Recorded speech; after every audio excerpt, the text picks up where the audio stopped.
We have all felt the fear and uncertainty that the word cancer carries. It is a disease that affects not just humans, but also our animal companions. At its core, cancer is a rebellion within our own bodies, a mutiny of our cells. Our bodies are incredible machines, constantly growing and renewing themselves through a delicate dance of cell division and death. But sometimes this intricate process goes awry. Cells begin to divide uncontrollably, ignoring the signals that tell them to stop.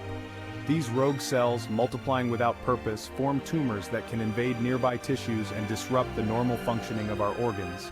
In essence, cancer is a loss of control, a breakdown in the very essence of what makes us living beings. What causes this cellular uprising? The answer lies in our genes, the blueprints that dictate how our cells behave. Genes control every aspect of cell life, from growth and division to repair and death. Cancer arises when these genes are damaged or mutated by a variety of factors. Exposure to carcinogens like tobacco smoke, ultraviolet radiation, and certain chemicals can alter our DNA, increasing the risk of cancer development. Some individuals inherit faulty genes from their parents, predisposing them to certain types of cancer. While we cannot control our genetic inheritance, understanding the factors that contribute to cancer allows us to make informed choices about our health and minimize our risk. Plants, unlike animals, possess a remarkable defense mechanism that makes them less susceptible to cancer: the cell wall. This rigid structure, composed primarily of cellulose, surrounds each plant cell, providing structural support and protection. The cell wall acts as a physical barrier, preventing the uncontrolled growth and spread of abnormal cells. Imagine a castle wall, holding back invaders and maintaining order within the kingdom.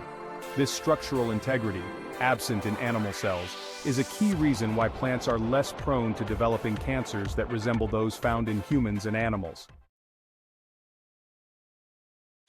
Section 4. Circulatory systems, highways for cancer's spread.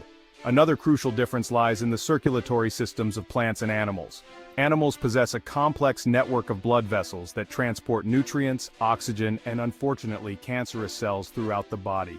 Metastasis, the spread of cancer from its original site to other parts of the body, is a significant challenge in treating the disease. Cancer cells can break away from the primary tumor, enter the bloodstream, and travel to distant organs where they can establish new tumors. Plants, on the other hand, lack this intricate system of vessels. While they have specialized tissues for transporting water and nutrients, these systems are not directly comparable to the animal circulatory system. This fundamental difference limits the ability of plant cells, even if they become cancerous, to spread throughout the organism. Section 5. Crown gall. When bacteria outsmart plant defenses. While plants may seem invincible in the face of cancer, they are not entirely immune to the dangers of uncontrolled cell growth. Crown gall disease, a common ailment affecting a wide range of plants, provides a fascinating example. This disease is caused by a cunning bacterium, which has evolved a remarkable strategy to hijack the plant's cellular machinery.